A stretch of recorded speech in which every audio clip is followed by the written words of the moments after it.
A patient on digoxin reports nausea and blurred vision. What should the nurse do first? Option number A, check the patient's potassium level. Option number B, administer the next dose of digoxin. Option number C, notify the healthcare provider. Option number D, check the patient's digoxin level. সবাই answer করি।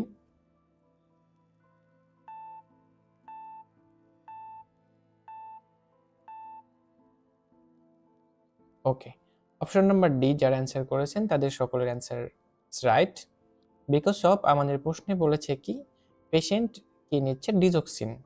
ওকে, ডিজক্সিন নেওয়ার সময় বা ডিজক্সিন নেওয়ার পরে ও report করতেছে কি পেশেন্টের কমপ্লেইন হলো যে nausea and blood vision. That means তার বমি বমি ভাব হচ্ছে এবং সে ব্লাড ভিশন দেখতেছে, তার চোখে সে ঝাপসা দেখতেছে। তাহলে what should the nurse do first? Nurse first of all কি করবে? আমরা যদি অপশন নাম্বার এ তে দেখি, check the patient's potassium level. আমরা জানি যে হাইপোক্যালেমিয়ার ক্ষেত্রে ডিজক্সিনের টক্সিসিটিটা বৃদ্ধি পায়, বাট এটা কখন আমরা বুঝতে পারবো? যখন আমরা শিওর হব যে পেশেন্টের ডিজক্সিন লেভেলটা ইনক্রিজ হয়েছে কিনা বা ডিজক্সিন টক্সিসিটি আছে কিনা। সো এই অ্যান্সারটা আমাদের option number A eliminated. Option number B যদি আমরা দেখি, administer the next dose of ডিজক্সিন।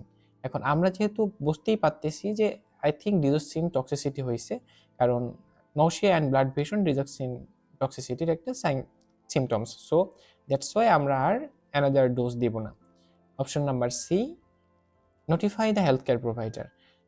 আমরা health care provider that means ডক্টরকে অবশ্যই জানাবো, তবে তার আগে আমরা এনশিওর হব যে ল্যাব ভ্যালুটার কোনো অ্যাবনর্মালিটিস দেখা দিয়েছে কিনা। Option number D, check the patient's digoxin level. তাহলে আমরা কি করব? পেশেন্টের ডিজক্সিন লেভেলটা চেক করে দেখব, যেহেতু আমরা বুঝতেই পারতেছি যে এটা I think nausea and blood vision digoxin টক্সিসিটির কারণেই হয়েছে। এই জন্য আমরা ইনশিওর হওয়ার জন্য আবার পেশেন্টের ডিজক্সিন লেভেলটা দেখব। আমরা জানি ডিজক্সিন লেভেলের যে নর্মাল রেঞ্জ সেটা কত, 0.5 থেকে 2 nanogram per millilitre. Thank you for watching our video.